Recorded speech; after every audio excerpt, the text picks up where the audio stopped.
예, 로마서 9장 4절에서 5절 다 같이 시작. 그들은 이스라엘인들이라 그들에게는 양자됨과 영광과 언약들과 율법을 주심과 하나님을 섬김과 약속들이 있고 조상들도 그들의 조상이며 육신으로는 그리스도께서 그들에게서 나셨으니 그는 만물 위에 계셔서 영원히 송축받으실 하나님이시라. 아멘. 많이들 힘드시죠? 이렇게 저번에 제가 그 브리즈번에서 집회를 하고 왔지 않습니까? 오늘 아침에 오랜만에 목사님하고 이렇게 진짜 오랜만에 통화를 한번 했어요. 한국 갔다가 와서 한 번도 전화를 못해서 오늘 이렇게 전화를 하면서 내가 그러시더라고. 내가 화가 나서 며칠을 잠을 꼬박 새웠다고 한국 소식 듣고. 어, 뭐 여기 있는 분들 다 지금 정신이 하나도 없을 겁니다. 저희들이 조금 그런 생각이 들어요. 우리가 이렇게 중국에 이곳저곳 다니면서 어 예측할 수 없는 상황들이 언제든지 우리가 맞이할 수 있는 그런 정황 속에서 계속 이렇게 하나님 부르심을 따라서 저희들 순종하면서 살았었습니다. 그게 위기와 불안과 정말 사도 바울이 그러죠. 내가 언제 무슨 일을 만날는지 내가 알 수 없노라라고. 정말 중국은 그 말이 따라다니는 곳입니다. 늘 무슨 일이 언제 어떻게 닥칠지 모르고. 그러니까 우리 항상 가족들은 뭐 사역하러 갈 때 언제 어디서 어떻게 잡혀서 어디 갔는지도 모르게 잡혀갈 수가 많이 있으니까 이제 나가면 돌아올 때까지 큰 걱정하고 있는 거죠. 그래서 뭐 이틀 3일 이렇게 안 보이면 '무슨 엄청난 일이 생겼갑다.'라고 늘 그렇게 서로들 그렇게 말은 안 하지만 다들 그런 마음으로 그런 시간들을 보내기도 합니다. 또 실제 그런 일들도 많이 겪으신 분들도 많고요. 그런 걸 계속 하다 보면 어떤 생각이 이제 나중에 자리가 잡히게 되느냐면은 이런, 그러니까 위기 상황이라는 것이 우리에게 그때는 이제 그 당시는 굉장히 마음이 힘들고 무거울지 몰라도 이 나중에 이게 어떤 생각이 드냐면 '아 이건 위기를 면역 그러니까 위기를 면역을 가져야 되겠구나, 위기에 대해서.' 그렇게 아예 그냥 이게 보통 일상생활이구나. 이렇게 될 때까지 그 위기가 처음에는 되게 크게 다가오는데 시간이 가면 갈수록 그것이 그냥 면역이 이렇게 생기도록 저는 하여튼 이제 중국 성도님들 보고 '우리 한국 성도님들하고 뭐가 다른가?' 하고 보니 정말 다른 점이 되게 많았습니다. 우리야 외국인이라는 또 그런 게 있지 않습니까? 이점이 있어요. 아무래도 자국인들하고 대하는 거하고는 다르거든요. 똑같이 무슨 문제가 생겨서 같이 가더라도 이 중국 사람들이 중국인을 대하는 거는 정말 짐승을 대하듯이 대하더라고요. 그러나 우리는 또 국적이 한국이지 않습니까? 그렇게까지는 함부로 하지는 못해요. 우리가 막 소리를 질러 가면서 그래도 이게 혹시 국제법에 문제가 되지는 않나 이런 걸 고려는 합니다. 그러나 중국인들은 그렇게 하질 않아요. 그렇게 보면 우리보다 중국인들이 훨씬 불리한 조건이고 훨씬 무슨 이렇게 문제가 생기면 해결할 방법이 우리보다 훨씬 없어요. 그럼에도 불구하고 내가 인제 중국 성도님들을 보면서 느끼는 게 뭐냐면 아주 이런 위기에 대해서 면역이 돼 있고 뭐 괜찮다는 거야. 뭐 그냥 되면 되는 거고 그냥 이렇게 살다가 예수 믿고 '우리 죽으면 천국 가지 않냐.' 막 이게 아주 마음에 아주 그냥 단단히 각오가 돼 있어서 그런 거 아이 막 메 중국말로 메시얼 그래요. 그게 뭐냐 그게 괜찮다는 얘기거든요. 그런 걸 보면서 과연 우리 한국 교회는 이렇게 안정적이고 평화스러운 곳에서 아무것도 아닌 거 가지고 싸움이나 하고 서로 비난이나 하고 너무나도 다른 걸 제가 많이 봅니다. 네, 여러분 이번에 많이 힘드시겠지만 그러나 좋은 훈련이라고 생각합니다. 뭐 이런 위기가 앞으로 지금 여러분과 제게 피부로는 와닿지는 않지만 피부로 와닿을 때 그 두려움은 이렇게 조금씩 이렇게 위기를 우리가 겪어가면서 여러분들도 모르는 사이에 자꾸 면역을 만들어 가셔야 진짜 위기가 왔을 때도 여러분들이 '아 그때도 내가 이렇게 힘들 때 밤새워 기도하고 또 두려워했다가 염려했다가 기도했다가 또 하나님 앞에 마음에 또 평화스러운 마음을 받았다가 또 불안했다가 기도했다가 그게 인제 반복돼 가면서 점점 하나님께 의지하면서 이렇게 무게가 실려가면서 담대해져 가는 거거든요. 그래서 여러분 이번에 뭐 힘드시더라도 이 힘든 이 시간들을 여러분들이 어떤 고난과 환난을 잘 겪을 수 있는 하나의 위기를 극복할 수 있는 그런 교두보가 되고 또 좋은 체험이 되어 달라라고 부탁을 드리고 또 하나 우리가 이 위기에서 벗어나려면은 필연적으로 모든 상황에 적응할 능력을 가지셔야 합니다. 어떤 상황이 올지 몰라요. 이 선교지에 가 보면 예기치 못하는 상황들이 너무 많이 닥쳐요. 정말 당황스러워요. 그때 하나님께 지혜를 구할 수밖에 없고 또 하나님께서 주시는 지혜대로 해야만이 그 문제가 풀리더라고요. 해결이 되더라고요.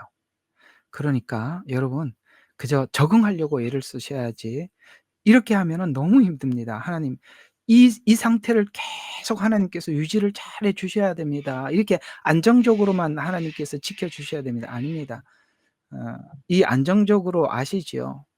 우리가 늘 전에도 그런 하나님 앞에 기도하고 기대감을 가진 적이 있었을 겁니다. 하나님, 우리 한국 교회 이대로는 다 무너질 것 같아요. 뭔가 하나님께서 이 상태로 둬서는 안 될 것 같습니다. 우리 그렇게 기도했었잖아요. 맞아요. 이 상태로는 안 되기 때문에 하나님 뭔가를 하신 거예요. 거기에 우리도 예외가 아닙니다. 하박국이 의인이지만 그러나 의인도 하나님 묻잖아요. "하나님 그러면 악인들을 교육시키기 위해서 이 일을 하시는데 그러면 의인들도 그렇게 해야 됩니까? 우리는 좀 빠져야 되는 거 아니에요?" 이렇게 물었을 때 하나님께서 뭐라고 하셨습니까? 하나님께서 이스라엘 전체가 하나님 앞에 고난을 당할 때 거기에 의인들도 함께 이 일을 겪고 당해야 한다. 그 의인들이 포로로 잡혀가고 다니엘 세 친구가 다 에스겔이나 다 그런 사람들이 의인들이죠. 그 하나님 그들을 예외시키지 않았다는 것이죠.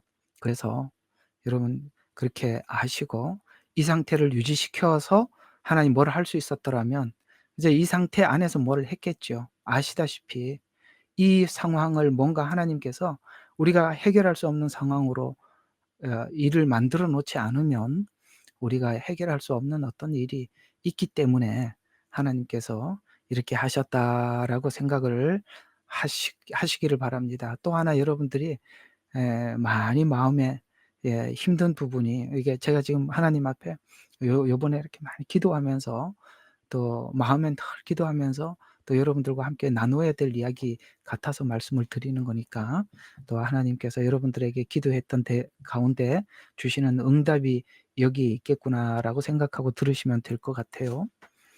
여러분들 되게 마음이 힘든 것 중에 하나가 뭐냐면 우리가 같은 예수 믿는 사람인데 이런 위기 속에 '교회는 뭘 하나? 왜 교회는 아무것도 말하지 않고 침묵을 하나?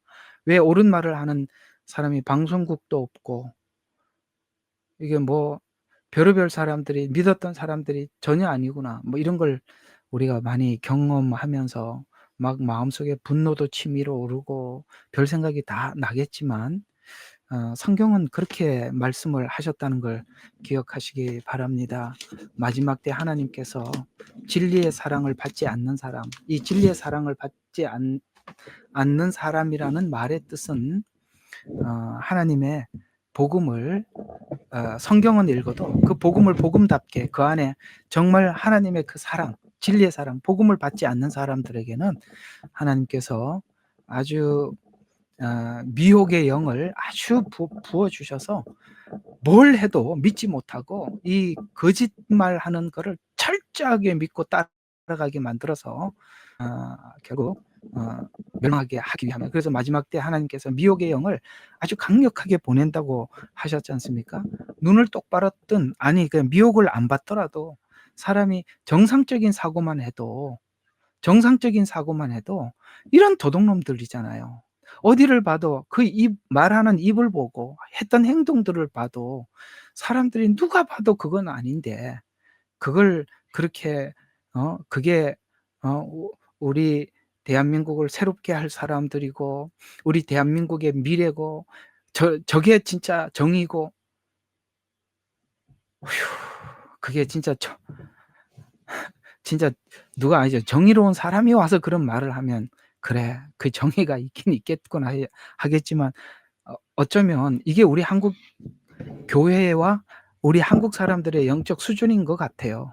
저렇게 아니 만천하에 다 드러나 있는데도 그걸 정의라고 외치는 것은 이거는 사람이 생각할 수 있는 정상적인 사고는 아닙니다. 이 정상적인 사고를 하는 사람은 그럴 수가 없어요. 왜 그럴까? 아무리 고민을 해도 답이 없어요. 그건 하나님께서 미혹의 영을 보내주셔서 그냥 정신이 혼미해서 그러는 거예요. 예수님을 안 믿어도 그냥 마음이 선량하고 정직하면 이런 데 동조할 수는 없는 거예요. 이게 바로 한국교회 또 우리 한국인들의 영적 상황이라면 얼마나 중병에 걸려 있는 것입니까? 그래서 하나님께서 뭔가를 엄청난 작업을 하고 있는 것 같습니다. 그러니 여러분 너무 마음에 상심하지 마시고 이런 일들이 이제 마지막 때 늘상 겪을 수 있는 일이고 그것이 여러분들에게 아주 가까이 진짜 여러분들의 생명의 위협을 받을 만큼이나 다가올 수 있는 그 시간이 있을 수가 있기 때문에 하나님 미리 우리에게 잘 교육을 시키는 시간이다. 경험케 하시는 거다. 이 작은 것부터 우리가 넘어가지 않으면 다음 장애물들을 다음 장애물 정말 살아보니까 그래요. 장애물 넘어가면 또 장애물이고 장애물이 끝나면은 잠깐 숨 쉬면 또 장애물이 오더라고요. 장애물 경기 하는 거 봤잖아요. 넘으면 또 오고 또 오고 또 오고 하지 않습니까? 그 목적지까지 가기까지 계속 올 거예요.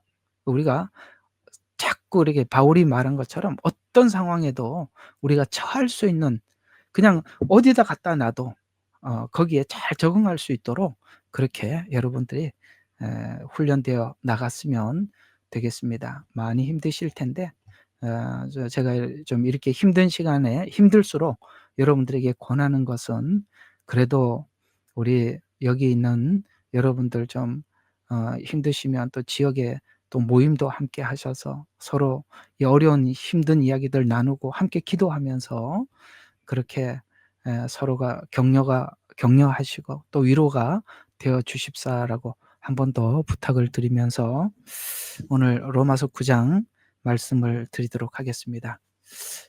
지금 성경에 그 널판에 두 촉을 이야기하는데 웬 로마서 9장이냐라고 생각하겠지만 그 두 촉 중에 하나가 구약과 신약이라고 했죠. 그 구약은 구약이라고 했고 구약은 주체가 이스라엘이잖아요. 그죠?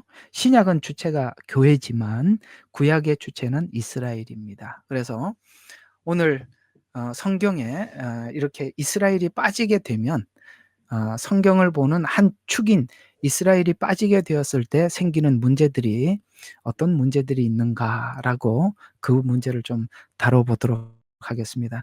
참 자주 말씀을 드립니다만 이거 성경 공부 그냥 하면 아무것도 아니에요. 그냥 지나가면 되는데 이렇게 할 얘기가 많아서 자꾸 이렇게 머물게 되는데 이게 지금 보니까 참 감사해요. 옛날에는 그냥 대충 그렇다 이건 무슨 뜻이다라고 지나갔던 일인데 이게 보여야 하는 시기, 그다음에 이걸 알아야만이 분별하는 시기, 이런 것들이 우리가 평상시에 이렇게 축적해 두었던 이 복음들이 막상 그런 사단이 속이고 들어왔을 때 우리가 기본적으로 이미 알고 있었던 그런 복음의 지식들이 그런 거를 구별을 해낼 수 있더라는 것에 사실 저도 참 감사하고 놀랍고, 옛날 같았으면 뭐 이거 두 촉 아마 여러분들이 한 10분도 안 하고 지나갔을 텐데 이거 얼마나 오래 합니까? 근데 이런 걸 속이고 있더라는 거죠. 자,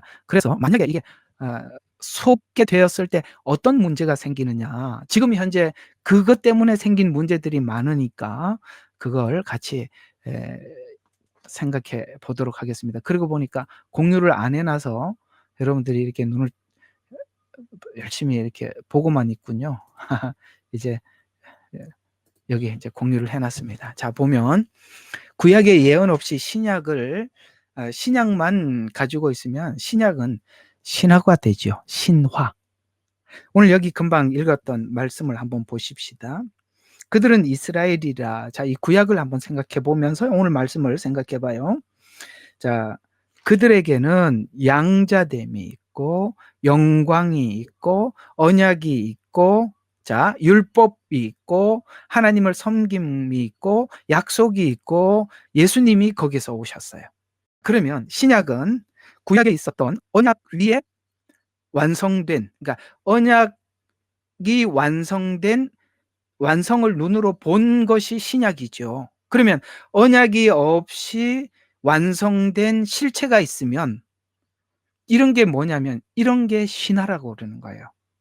로마는 신화가 있는데 뭐가 없냐면 히스토리가 없어요. 역사가 없단 말이에요.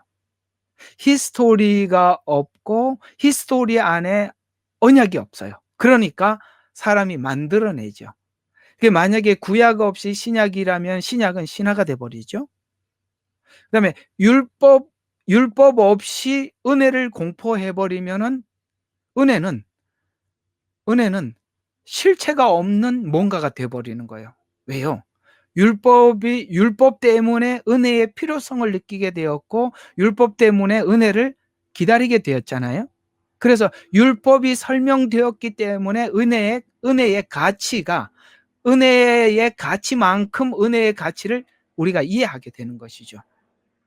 그래서 율법 주심과 하나님을 섬김과, 그래서 하나님을 섬겨보면서 구약의 이스라엘 백성들이 하나님을 섬기면서 느끼는 것이 하나님의 성품도 이해하게 되고 하나님이 어떤 분이라는 것을 우리가 배우게 되었지요. 그래서 섬김과 약속들이 있고, 그래서 결국에는 이 모든 것들, 영광, 언약, 약속, 율법, 이런 것을 완성할 예수님이 그들 곧 이스라엘에게서 났다 이 말이에요. 그러니까 이 모든 약속을 받았던 사람들이 지금 그 저기 있는 이스라엘의 조상들이고 그 조상들이 언약을 받은 대로 실제 예수님도 거기서 오셨다 라고 말씀을 하셨는데, 만약에 구약의 이스라엘과 언약이 없이 교회가 딱 섰버리면 이거는 뭐예요? 예언 없는 성취가 되니까, 예언 없는 성취는 아까 말한 것처럼 신화라고 말씀을 드렸죠. 신화가 되죠. 이해가 가시죠? 예. 자, 잠깐만요. 좀 제가 이 성경 공부 누가 들어왔나 좀 봐야 돼서 잠깐만 좀 보고요. 예. 이거 성경 공부를 이게 꼭 들어와야 되는 분들이 안 들어오는 분들이 있네요.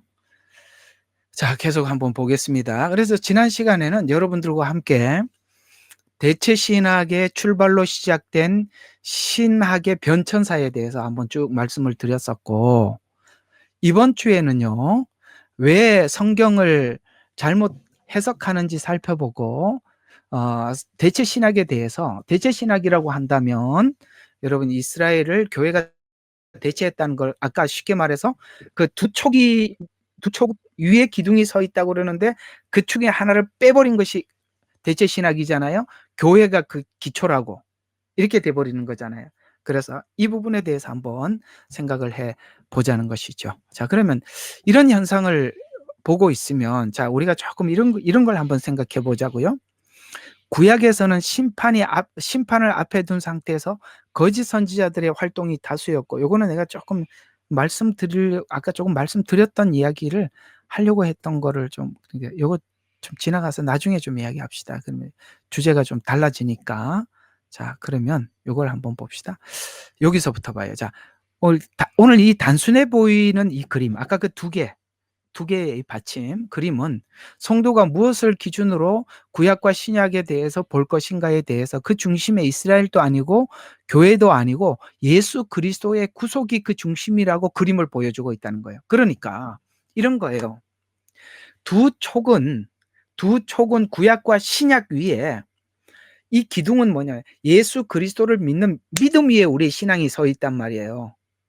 두 촉이 주인공이 아니에요. 이스라엘도 주인공이 아니에요. 그래서 우리가 이스라엘이 원가지니까 이스라엘의 날과 절기를 지켜야 된다. 그것도 아니에요. 왜 그렇게 되면은 여기 있는 바닥에 있는 이 촉이 두 촉이 아니라 이스라엘 전체가 돼 버리니까요. 교회는 아니 이해가 가죠. 또 이 바닥에 있는 이 촉이 교회가 되어서도 안 된다 이 말이에요. 이스라엘이 없어져서 안 되고 이스라엘 때문에 교회가 없어져도 안 된다는 거예요. 그거는 그냥 보이지 않는 받침에 불과하고 실체는 뭐냐면 기둥이죠. 기둥을 받치기 위해서 있는 거지. 이해가 가죠? 예.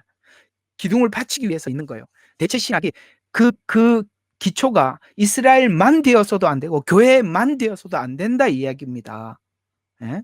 이렇게 그렇게 이렇게 설명을 해도 참, 참 노답이에요. 자, 계속 한번 봐요. 그러니 여러분 그저 성경 공부하는 시간 열심히 와서 여러분 생각 내려놓고 진짜 열심히 배우세요. 자, 그러면 우리가 오늘 이런 말씀이 하나 와 닿는데 사단은 오랫동안 성경을 보지 못하도록 여러 형태로 성경을 가려 놓았는데 결국에는 사단이 하는 작업은 딱 한 가지예요. 뭘까요? 예수님을 보지 못하게 만들면 되는 거예요. 어떻게 만들더라도. 그러니까 이스라엘 구약 율법으로 돌아가서 예수님을 못 보게 만들든지 아니면 교회만 자꾸 보이게 해서 예수님이 또 안 보이게 만들든지. 이해가 가요? 예수님이 안 보이게 만들면 돼. 뭘 해서라도 예수님만 안 보이면 끝이에요. 그러면 되는 거거든요. 유대인들은 계속 이렇게 봤대요. 자, 여기 제가 자주 인용하는 말씀이니까 요한복음 5장 37절. 자, 성경은 나에 관해서 말씀하셨다. 그분의 말씀이 거하지 않아서 너희가 믿지 않는 것이다. 이게 지금 요한복음 5장 36절부터 47절을 그냥 압축해서 간단하게 설명하면 그런 이야기입니다. 성경은 나에 관하여서 증거한 거다. 근데 나에 관해서 얘기를 했는데 예수님에 대해서 자꾸 가리니까 못 보는 거죠. 자, 그래서 그분의 말씀이 너희 안에 거하지 않아서 너희가 믿지 않는 것이다. 이해가 가요? 성경을 보기는 보는데 하나님께서 약속한 예수님을 보지 못하기 때문에 못 보는 거다. 와도 못 보고 실제 구약에서 계속 약속하셨던 것이 뭐냐면 그분이 그날 오면 너희 모든 죄가 사하여질 것이다. 죄 사함에 대한 메시아를 계속 구약에서 그토록 말씀을 하셨는데 이들은 죄 사함에 대한 메시아를 기다린 것이 아니라 예수님이 오셔서 이스라엘을 세계에서 일으킬 그야말로 천년 왕국의 메시아를 기다리고 예수님은 초림을 통해서 죄를 구속을 하시고 모든 인류에게 믿을 기회를 주시고 그리고 천년 왕국 7년 환란이 지나서 이스라엘이 정말 지금 또 기대하고 있는 그 메시아 천년 왕국의 메시아를 그렇게 그 순서로 오는데 이스라엘 백성들은 초림 메시아는 아예 그런 말은 성경에 안중에도 없어요. 그걸 보려고 하지 않아요. 구약에 그 많은 초림 메시아에 관한 이야기를 보지도 않고 듣지도 않고 오직 천년 왕국 때 약속하신 그 메시아만 기다리고 있다는 거예요. 오늘 그 이스라엘 백성들이 가지고 있었던 잘못된 메시아관이 오늘 우리 교회에 있는 우리 성도들에게도 그들처럼 나타날 수가 있어요. 힘이 있고 능력이 있고 세상을 뒤집고 뒤집어 엎고 정의롭고 이런 메시아를 교회에서 성도들이 기다릴 수가 있다는 거예요. 그러나 성경이 말하는 메시아는 저와 여러분이 만난 메시아는 세상을 뒤집고 권세로 오시는 메시아가 아니라 우리를 위해서 십자가에서 처절하게 피를 흘리시고 죽으신 메시아를 만났기 때문에 우리는 그 메시아를 내 메시아라고 믿고 있는데, 사람들은 다른 메시아를 구하고 있죠. 하나님, 이거 해 주세요. 이거 고쳐 주세요. 저게 필요해요. 그렇게 하나님 앞에 구하고 있지만 정작 예수님은 그러기 위해서 오신 것이 아니라 바로 우리 죄와 허물을 십자가 위에 용서하기 위해서 오셨다라고 말씀하고 있어요. 근데 그래서 성경은 끊임없이 구약이 나에 관해서 말을 했는데도 너희가 믿지 않는다. 너희는 성경이 영생에 관한 말씀이라고 생각. 그러니까 야, 어떻게 하면 천국 가냐? 어떻게 하면 구원을 받나? 여기에다가 초점을 맞춰 놓고 탁 믿고 있는데, 이거 대체적으로 보면 그런 사람들이 너무 많아. 나는 이렇게 해야 예수를 믿고 저 휴거도 이때 당하고 이렇게 탁 틀을 잡고 있는데, 누가 와서 그렇게 하면 구원 못 받는다고, 그게 아니라고 딱 얘기하면 막 그냥 세상에 막 잡아먹을 듯이 다 덤벼들어요. 왜? 그거 내가 알고 있는 메시아, 영생의 메시아, 구원의 메시아를 내가 이렇게 믿어야 천국 간다고 굳게 믿고 있었는데, 그거 아니다라고 이야기를 하고 다르게 조금 자기하고 다른 견해를 이야기하면은, 내가 이거 하나 믿고 예수 믿는데, 내가 이거 없으면 아무것도 없는데, 내가 설명한 대로 설명을 안 해놓으면 난리가 나죠. 이스라엘 백성들이 신약에 있는 예수님을 왜 못 봅니까? 자기들이 잡아놓은 틀이 있잖아요. 천년 왕국의 메시아. 이런 메시아만 탁 틀을 잡아놓고 기다리고 앉아 있으니, 예수님이 십자가에 못 박힌다고 할 때 당연히 다 도망가지요. 예? 세상을 통일시키는 메시아가 돼야 되는데, 아니 십자가에 죽다니. 아니 뭐 제자들도 도망가는 판에, 아니 그 백성들이 도망가는 게 이상한 게 아니에요. 당연한 겁니다. 왜 그렇죠? 우리가 기대하는 메시아를 우리가 만들어 놓고 우리가 기다리고 있는 것입니다. 정작 예수님을 만났던 사람들은 영생을 기다렸던 사람들이 아니라 죄인이라고 생각하는 사람들만 만났어요. 그래서 그 얘기입니다. 성경이 영생에 관한 말씀이라고 생각하지만 성경은 나에 관해서 증거하고 있음이라. 너희는 생명을 얻으려고 내게 오지 않는도다. 그러면서 이어서 이런 말을 해요. 참 기가 막히는 말을 덧붙이시죠. 41절. 너희가 서로 영광을 취한다. 이 말은 사람에게만 영광을 취하는 것은 하나님을 사랑함이 없다는 것이에요. 이게 무슨 말이냐면, 우리끼리 서로 인정을 하고 있는 거예요. 야, 당신 옳습니다. 나하고 내 생각하고 똑같네.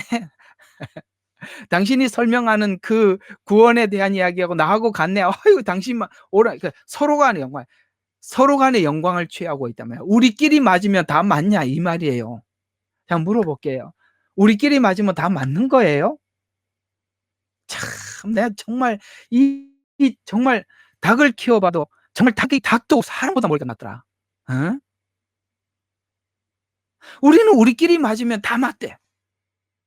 성경하고 하나님하고 맞아야지요.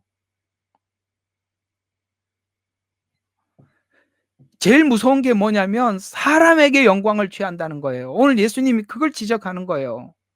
바리새인들이 사람에게 영광을 취하고, 사람들은 바리새인이 훌륭한 종교인이라고 서로 간에 그렇게 속고 앉아 있다 이 말이에요.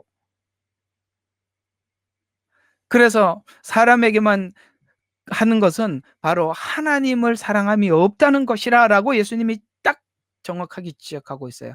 근데 이렇게 너희가 믿는 모세는 너희의 이런 것들, 지금 서로가 서로에게 합의를 보고 서로가 옳다라고 이야기하고 있는 이런 것들을 하나님 앞에 고소하는 사람이라. 아, 여러분, 고소하는 검사를 왜 믿어? 고소하는. 그 너희들이 지금 모세를 그토록 믿고 있지만은 아니다. 모세는 너희를 고소하는 자니라. 그런데 예, 여러분, 그러면 모세가 그 바리새인들을 보고 어떻게 고소할 것 같아요?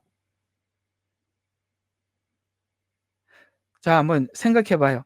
모세가 하나님께 이스라엘 백성들의 이런 모습을 보고 뭐라고 고소할 것 같아요? 이렇게 고소할걸요? 하나님, 쟤들 보세요. 율법을 가지고 기도할 때 사거리에 나와서 서성서성하다가 손 들고 기도하고 있어요. 저거요, 하나님께 기도하는 게 아니라 사람에게 보이려고 하는 거예요. 지금 저기 바리새인들이 하는 게 얼마나 위선적이에요. 그 위선을 채끔 율법을 가지고 계속 고소하고 있는 거예요. 이 사람들은 누굴 믿고 있어요? 모세를 믿고 있어요. 모세가 준 율법을 지키고 있다는 거예요. 근데 모세는 고소하고 있어요. 전혀 다르다 이 말이에요. 고소하는 자니라. 모세가 했던 율법이 무슨 뜻이었는지 믿었다면 나를 믿었을 것이었다. 이들은 그 율법에서 말한 대로 살면 된다고 생각했는데 율법이 무언가를 말하고 싶어 했는데 거기에 대해서는 조금 더 우리가 한번 생각해 봐요. 여러분들이 바리새인이라고 생각하면 야, 진짜 양심 있는 바리새인 같으면 분명히 이렇게 말해야 정상일 거예요. 야, 나는 진짜 위선자 중에 위선자다. 정말 도둑놈 중에 도둑놈이다. 야, 사람들이 내가 앞에서는 이러고 뒤에서 이렇게 하는 모습을 난 진짜 내 양심상 더 이상은 못하겠다. 이래야 정상 아닙니까?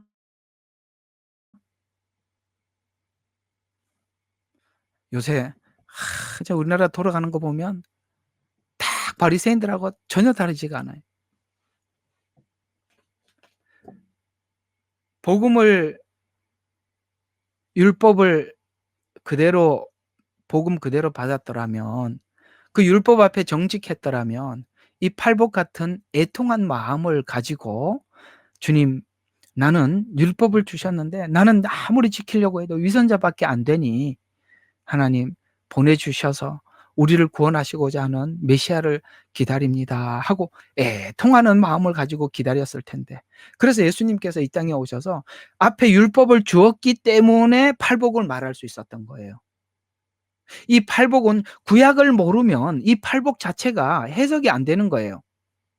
심령이 가난한 자는 복이 있나니 천국이 저희 것이며 이 말을 압축해서 풀어보면 어떻게 될까요? 이들이 하나님이 약속한 그 천국 하나님 나라 구원에 대해서 기다리고 있었어요. 그런데 바리새인들처럼 율법을 지켜서가 아니라 율법을 가지고 살려고 하면 할수록 내가 위선자요. 내가 부정직한 사람이요. 내가 하나님이 원하는 그 율법을 내가 진심으로 지켜드릴 수가 없어서 정말 가슴을 치면서 구원의 그날을 기다리고 있었던 죄 때문에 그게 정상이라. 율법을 가지고 애통해야 정상이었다 이 말이에요. 근데 바리새인들이 애통했습니까? 아니죠. 죄인들이 애통했었죠.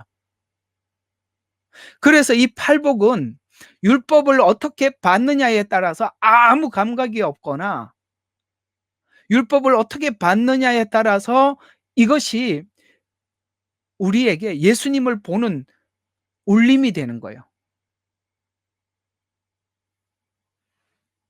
그래서 율법을 정직하게 받았다면 팔복 같은 애통하는 마음을 가지고 메시아를 기다렸을 텐데라는 이런 말이 되는 것입니다. 그게 그렇게 팔복을 그 제가 팔복 그거 저희 그 주생명 선교교회 거기다가 올려놨어요.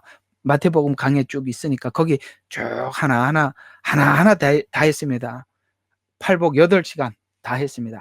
하나에 한 번씩 해서 들어보시면 이 구약의 율법과 잘 조인이 되어서 여러분들이 이해할 수 있습니다. 이 팔복을 잘 이해를 해야 로마서가 풀려요. 자, 계속 또 봐요. 자, 구약 유대인과 신약 이방 교회가 예수님으로 인해 하나가 되게 하셨어요. 기둥에 코너에 이음새가 서로 연결되어 있고 지탱하는 역할을 했어요. 이거는 그냥 했으니까 읽고만 지나갈게요. 예수님은 모퉁이 돌인데 모퉁이 돌이 빠지니까 대체 신약이 들어오고 대체 신약이 등장하니 이스라엘이 사라져버리게 되고 사라지고 사라져버린 그 자리에 교회는 역사가 없는 교회, 언약이 없는 교회, 예언이 없는 교회가 됐다 이 말이에요. 그래서 구약 없이 신약만 홀로 서면 이런 증상이 나타나죠. 역사 없는 교회, 언약 예언이 없는 신화 수준이 되는데 역사 예언 언약 성취의 과정과 흐름에 대한 이해가 없으면 아시겠어요? 구약에 있는 이런 흐름이 없으면 이단이 등장을 해도 분별을 하지 못해. 그래서 대체 신학이 난무하는 바람에 이단이 수없이 들어와도 사람들이 아무도 분별을 못하는 거예요. 그래서 우리 놀랍게 옛날 로마의 태양신 더하기 성경 이렇게 해서 가톨릭이 나온 거 맞죠? 여러분 아시죠? 가톨릭은 기독교가 중심이 아닙니다. 예. 성경 그러니까 유대 교회 더하기 태양신 합해서 나온 게 가톨릭이에요. 근데 교회에다가 힘을 실어줬을까요? 아니면 태양신 신화에다가 힘을 실었습니까? 태양신 신화에다가 힘을 실었어요. 아시죠? 거기 있는 저 천주교에 있는 모든 장식품들이 태양신을 상징한다는 거. 의식은 태양신을 섬기는 의식을 따왔고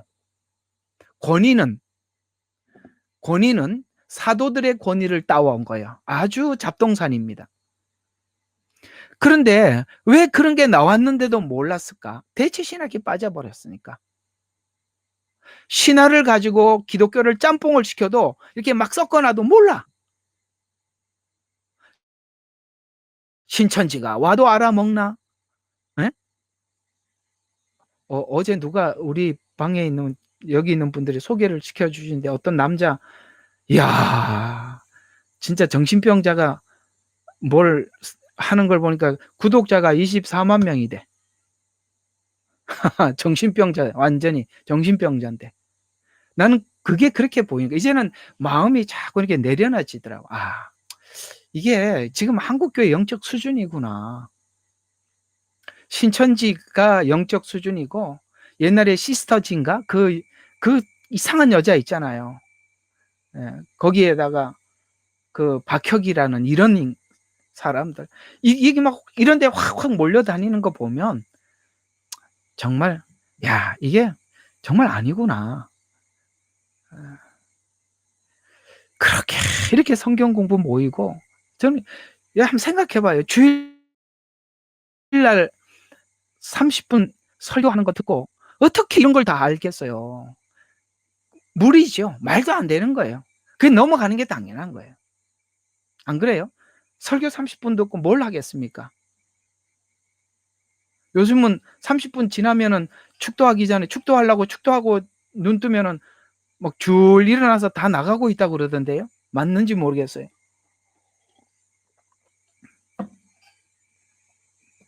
우리 매일 저녁 성경 공부해도 지금 감이 잡힐 듯 말 듯한데 그렇게 성경 공부 많이 해야 되는 거예요. 그래서 초대교회들이 매일 저녁 모여서 떡을 떼고 말씀을 나누고 그랬던 겁니다.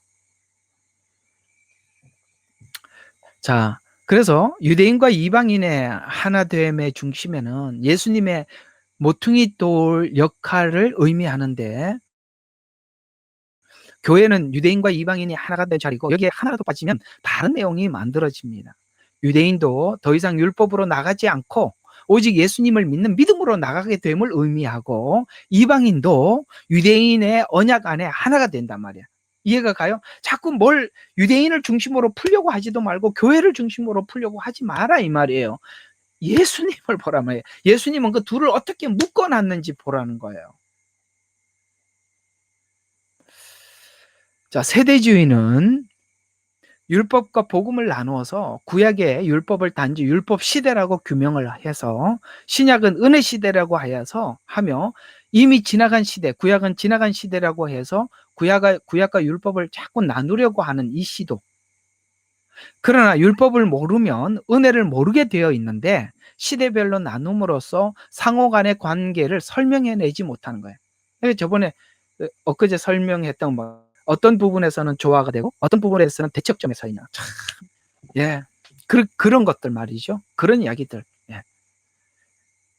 그래서 상호 간의 관계를 설명해내지 못하게 만들었어요.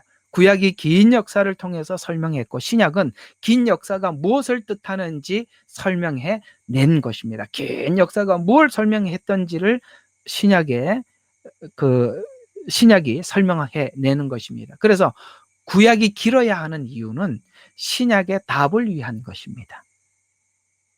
이해가 가요? 답은 찾아내면 끝이죠. 답은 찾아내면 끝이잖아요. 이게 예수님이 왔을 때 만나면 되잖아요. 그러면은 그 만나기까지 쭉 지금까지 에, 오실 분이 이런 분이라고 자꾸 설명을 해. 얼마나 설명을 많이 해왔어요. 구약은 계속 그런 설명하죠. 그분이 오시는데 오시면 구체적으로 어디까지 이야기했냐면 베들레헴에 오실 것이다. 그죠? 오시면 헤롯이 3살 나리를 다 죽일 그런 일도 있을 것이고 예수님이 오시면 나사렛 예수라고 하리라. 아니 다 설명을 해줬다니까. 오셔서 무슨 일을 하시러 오시나라는 이야기를 훨씬 넘어서서 구체적으로 어떻게 오실 것까지 이야기를 다 했다고요.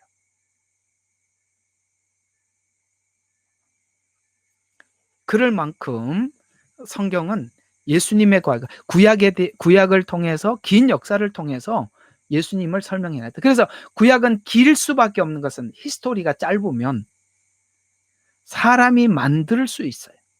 히스토리가 역사가 짧으면. 그래서 성경 가장 오래된 성경이 욥기라고 말씀을 드렸죠. 성경이 약 신약 성경으로 그러니까 성경 전체가 약 한 1500년 정도로 보면 돼요. 그냥 전후 조금 차이는 있습니다만 그냥 성경 기록 전체를 한 1500년 동안 기록을 했는데 신약 성경은 한 세기. 그러니까 이거는 1500년에 100년 안에 끝난 거예요. 맞죠? 사도들이 적었으니까. 그러니까 100년 안에서 답은 한 번에 끝나지만 그러나 이 답을 말하기까지 1400년이라는 긴 시간 히스토리가 있다는 거예요. 그러면 히스토리가 있더라도 그 히스토리가 나누어지면 안 되니까 한 민족을 택해서 그 민족 안에다가 히스토리를 집어넣어서 쭉 설명을 해놨다는 거예요. 만약에 이 히스토리가 중구난방으로 언약이 돼버리면 안 되니까 하나님께서는 한 민족을 하나를 택하셔서 그 안에다가 계속 언약과 약속 이렇게 해서 그게 완성인 예수님을 보내주셨고 실제 구약의 모든 완성은 신약에 딱 답으로 나와 있다는 거죠. 그래서 구약의 역사가 길어야 하는 이유는 신약의 답을 위한 것이다. 근데 이건 이제 제가 좀 여러분들에게 영적인 좀 설명을 이 왜 구약이 길고 신약이 짧으냐라는 부분이 그저 성경에만 적용되는 게 아니라 여러분의 인생 속에 하나님이 간섭하심도 오늘 구약이 길고 신약이 짧은 것처럼 역사하십니다. 어떤 역사냐면은 이런 거죠. 하나님께서 여러분과 저에 대한 삶의 고난의 시간은 길어요. 하나님 빨리 안 끝내주신단 말이에요. 엄청 길게 한다고요. 여러분 길어야 뭐를 찾죠? 답의 가치가 있잖아요. 여러분 이런 게 있잖아요. 이거구나는 간단하게 찾아내는데 이거구나라는 것을 알기까지는 너무너무 오래 걸린 거예요. 공감하시죠? 제 말? 그래서 여러분들이 하나님이 언젠가 여러분들의 인생의 긴 고난 속에 무슨 답을 얻은 적이 있으실 거예요. 근데 그 있기까지 하나님은 너무나도 긴 시간 다루었어요. 그럼 왜 하나님이 그렇게 길게 했느냐? 우리 스스로 생각하고 정리를 하라는 거예요. 뺄 거 빼고 넣을 거 넣고. 근데 그게 우리 중간 안에 넣고 빼고 그래서 하나님께서 우리에게 인간의 몸도 똑같아요. 우리 영도 마찬가지지만 우리 몸도 하나님께서 우리에게 이렇게 병치레를 하게 하잖아요. 아프잖아요. 아프게 하고 뭐가 나오죠? 면역이 생기는 거예요. 우리 몸도 그렇고 우리 영도 그래요.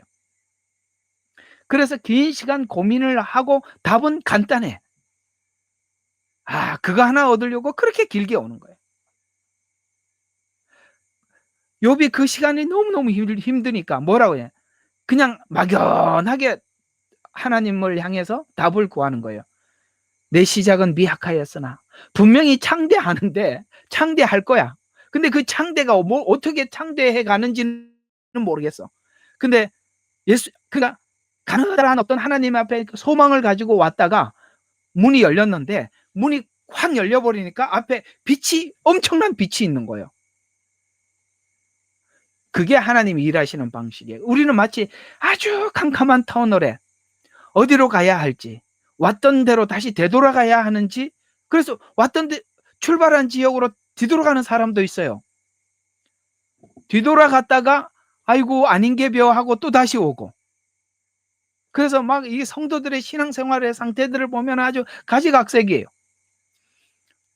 어떤 사람은 어떤 목사님이 이걸 참 이렇게 설명을 잘해 주시더구만요. 하나님이 뭔가를 우리가 고난과 역경을 통과해서 새로운 하나님의 뭔가 우리에게 주시고자 하는 게 있는데, 사람들이 알기는 알아. 하나님께서 나에게 이 어떤 고난을 통해서 하나님께서 우리에게 축복을 준비하고 기다리고 있다는 건 아는데, 사람들이 그걸 막상 그 고난 속에 스스로 자기를 집어넣지를 못해. 그래서 이 말을 이렇게 합디다. 사람들이 하나님이 터널을 지나가라고 그랬는데 터널을 밀고 다니는 사람이 너무 많다. 터널을 계속 밀고 들어가야지. 그런 사람들이 있는가 하면, 어떤 사람들은 입구에 가다가 조금 컴컴해지면은 아이고 무서워 그래가 다시 뛰어나오면 하나님 또 집어넣고, 결국 그 터널을 욥이 지나간 터널을 지나가야 하고 요셉이 지나간 터널을 지나가셔야 되는 거예요. 우리는 자꾸 이렇게 우리는 자꾸 욥기 42장에 서 있다고. 아니요. 42장까지 1장, 2장, 3장, 4장 해서 42장 간 거지. 우리는 갑자기 3장에 있는 사람이 42장에 가 있다고 착각하고 있는 거예요. 과정이 없다 이 말이에요. 과정이. 예? 베드로가 사도행전에서 갑자기 그런 베드로가 된 게 아니에요.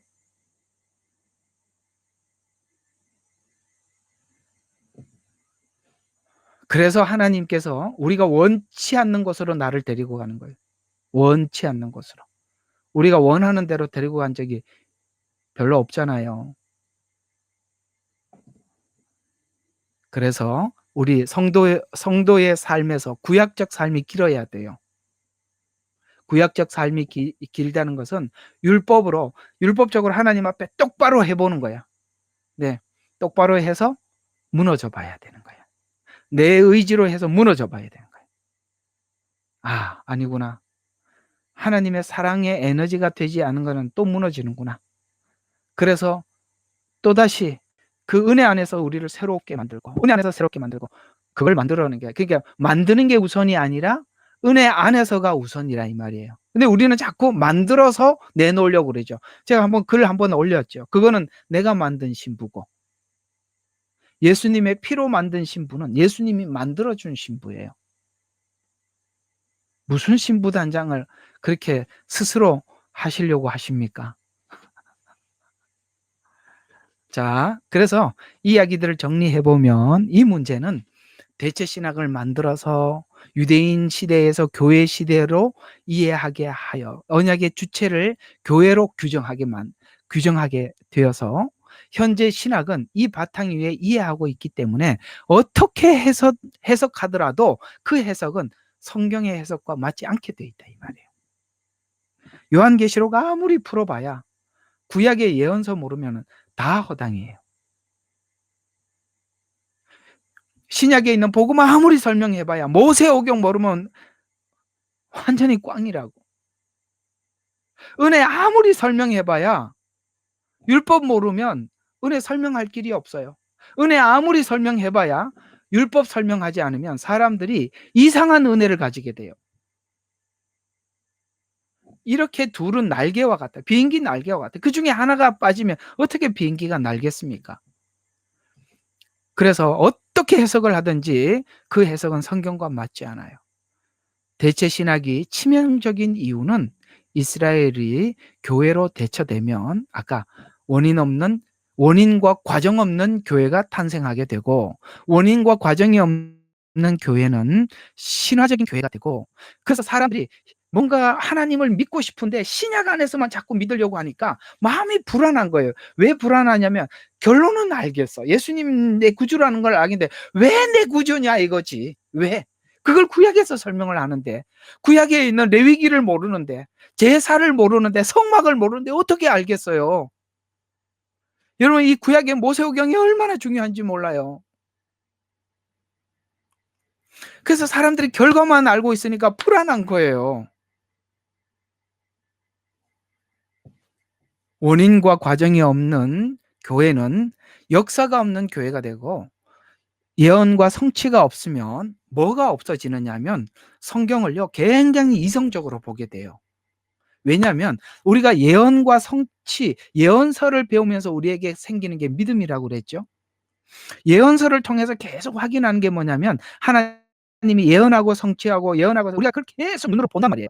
성경에서만 보는 게 아니라 세계사 자체가 증거를 하고 있으니까. 그래서 하나님의 뭘 보게 되냐면 하나님의 전지를 알게 되는 거야. 하나님은 전지를 알면 뭐냐면 하나님이 세상을 경영한다는 걸 믿게 돼요. 전지를 알면. 그러면 이 전지를 알면 요한계시록에 여기 있는 게 하나도 의심이 하나도 안 생겨요. 전지를 알면. 근데 하나님 뭐 전지만 하면은 뭐예요? 예언자들도 많은데, 예언하는 사람들 노스트라다무스도 많이 맞추는데 하나님이 그냥 노스트라다무스 정도의 전지면 안 되잖아요. 하나님은 전능하시잖아요. 전능은 뭡니까? 계획하고 이루시는 분이라는 거예요. 그래서 예언서는 끊임없이 하나님의 뭐를 믿게 만드냐면 하나님의 전지와 전능을 믿게 만드는 거예요. 그럼 이 전지하신 분이 예언하시고 전능하신 분이 그 예언을 완성하신 것을 우리는 마지막 남아있는 한 예언서인 요한계시록에 대해서 확고한 믿음이 생기는 거예요. 예언서는 그렇게 은혜를 주시는 것입니다. 왜 구약과 신약을 함께 배워야 되느냐? 이렇게 할 때 우리 믿음이 정말 하나님의 전지와 전능성을 믿게 되는 거예요. 약속의 구약에서 계속 언약을 해주셨던 주체가 사라져서, 구약이 없어져 버리면, 대체 신학이 서 있으면 사라져서 예언의 주체가 다른 사람이 되는데, 교회는 역사적 맥락이나 과정 없이 돌연히 나타난 존재가 되고, 이는 교회의 근본과 형성하는 데 있어서 문제를 만들게 되죠. 갑자기 생긴, 마치 저게 신화처럼 등장하게 되죠. 그래서 또 구약의 언약 주체가 소멸되면, 언약 주체는 이스라엘이에요. 그렇죠? 이스라엘이 소멸이 되면 어떤 문제가 되느냐면은, 구약에서 하나님은 이스라엘과 지속적으로 계속 언약을 맺어 왔었어요. 계속. 처음부터. 아담의 최초의 언약이 뭐죠? 내 하와의 발꿈치가 뱀의 머리를 상하게 하고, 이게 첫 언약이죠. 그것이죠. 그래서 지속적으로 언약을 맺어왔어요. 아벨, 그 다음에 쭉 지나가서 하나님께서는 노아, 그렇죠? 아브라함, 이삭, 야곱, 다윗, 계속 쭉 내려오면서 언약을 맺어왔지 않습니까? 그래서 하나님 지속적으로 언약을 맺어왔는데, 이스라엘을 배제하고 교회를 세운 언약의 주체를 삼아서 구약의 언약 주체가 사라지게 되면, 그러면 교회가 주장하는 모든 약속의 근원이 없는 약속이 됩니다. 이해가 가요? 약속의 근원이 없는 약속을 하나님이 이렇게 하셨다고 말씀을 해도, 그 약속을 하셨다는 그 말을 들어도 내가 확신이 안 생긴다니까요. 여러분들이 성경 공부를 하면서 하나님에 대해서 알아가면 알아갈수록 뭐가 사라지느냐면, 성경이 막 풀리고 그 말이었어, 그 말씀이었어 라고 여러분들이 성경을 하나하나 깨닫고 열리면서 여러분도 모르게 없어지는 게 있는 게 있어요. 그게 뭐냐면 의심이 사라져요. 가만히 한번 생각해 봐요. 여러분들이 성경 공부를 하기 전에, 성경이 열리기 전에, 하나님 말씀을 여러분들에게 깨달게 해주시기 전에 이해했던 믿음과 성경을 하나님께서 많이 열어주시고 이제 여러분들이 많이 깨닫게 해주셨고 난 뒤에 지금 현재 믿음 둘을 한번 비교를 해보면 뭐가 분명히 달라졌죠? 뭐가 달라졌습니까? 아, 나도 모르게 이 의심이 사라졌구나. 그걸 느끼게 돼요. 여러분 아셨죠? 예. 그 믿음을 가지셔야 우리가 마지막을 이해하고 지나갈 수 있습니다. 우리 마지막으로 우리 히브리서 11장 하나 좀 보고 오늘은 여기까지 하고 마치도록 하는데, 자 11장 한번 보십시다. 믿음 장인데 38절부터 한번 봅시다. 40절까지 우리 같이 한번 시작. 세상은 그들이 살만한 데가 못 되었으므로 그들은 광야와 산속과 동굴과 토굴에 유리하였느니라. 이 사람들은 모두 믿음을 통하여 좋은 평판을 얻었으나 그 약속은 받지 못하였으니, 그 약속은 뭡니까? 예수님 오는 건 못 봤다 이 말입니다. 구약에 있는 사람들이니까. 하나님께서 우리를 위하여 어떤 더 좋은 것을 예비하사 우리가 아니고는 그들이 온전케, 여기서 말하는 우리는 누구죠? 예수님을 본 증인들. 여기 그래서 그 앞에 있던 이 사람들은 지금 예수님 오실 것을 약속을 받고 이렇게 살았다는 거죠. 산속, 동굴, 토굴 이런 데서 유리하면서 살았어요. 근데 죽기까지 예수님 온 거는 보지 못했죠. 근데 우리가 그걸 보고 다시 증거를 하죠. 너희들이, 당신들이 기다렸던 메시아를 우리가 보았습니다. 그런 차원에서 우리가 아니고서는 그들이 온전케 되지 못하게 하셨느니라, 이렇게 말씀을. 그러면서 그 뒤에 이제 그러므로 이처럼 많은 구름 같은 증인들, 어떤 증인들? 예수님 십자가에 죽으시고 부활한 것을 본 증인들, 그게 우리라 이 말이에요. 이 우리를 지금 현재 우리로 이상하게 해석하시는 분들이 계세요. 아닙니다. 그때 그 예수님의 복음을 전하는 증인들을 이야기하는 것입니다. 자, 제가 오늘 왜 이야기를 마치려고 하느냐? 히브리서는 처음부터 끝까지 전부 다 믿음에 관한 이야기죠. 그 이들에게 믿음을 확고하게 심어주기 위해서 구약을 동원했어요. 그렇죠. 다른 데는 다 신약에서 이야기하는데 결국에는 이 믿음을 가져서 이렇게 살았다는 거죠, 이들이. 근데 이 믿음을 가지려면은 뭐를 이해를 해야 된다? 구약을 알아야 된다.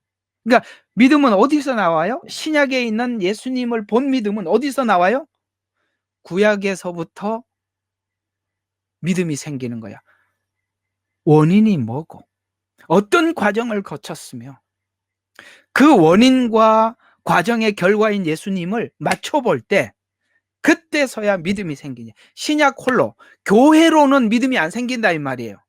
구약, 이스라엘이 말했던 구약과 신약이 하나가 될 때 우리가 믿음이 생기는, 그때 드디어 오늘 히브리서 11장에 있는 이 사람들이 왜 그렇게 살았겠느냐.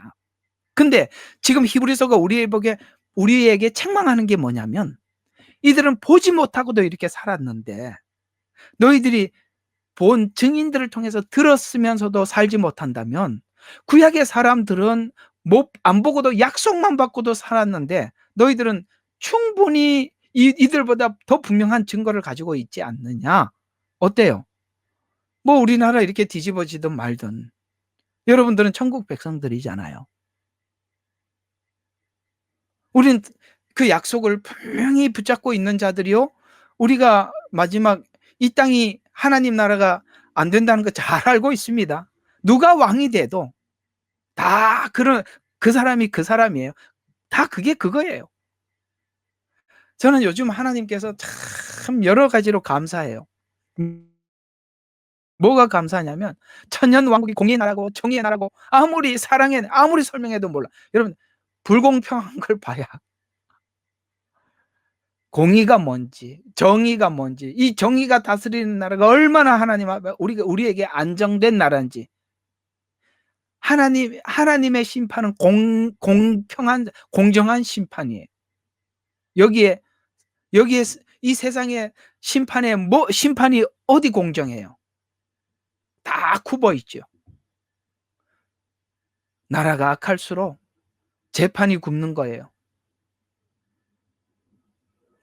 하나님께서 말씀하신 그 나라가 얼마나 귀한지를 하나님께서 우리에게 경험케 하시려고 성경을 설교를 하는데 못 알아들으니까 실제 느끼라고 우리에게 경험하신다 생각하고 여러분들의 하나님의 백성으로서 하나님 앞에 기쁘게 살아가기를 바라면서 우리 잠시 나라와 민족을 위해서 기도하겠습니다. 예레미야의 눈물은 시대에 맞는 말씀 선포와 변질되지 않은 순수 복음을 외치고 있습니다. 함께 연결되어 하나님께 예배드리며 이 마지막 때에 하나님께 쓰임받길 원하시는 분은 카카오 채널로 연락 주시면 연락드리도록 하겠습니다. 고정 댓글에 채널 경고와 착제에 대비한 예비 채널과 제2채널 링크를 올렸습니다. 이 채널 또한 구독 부탁드리겠습니다. 감사합니다.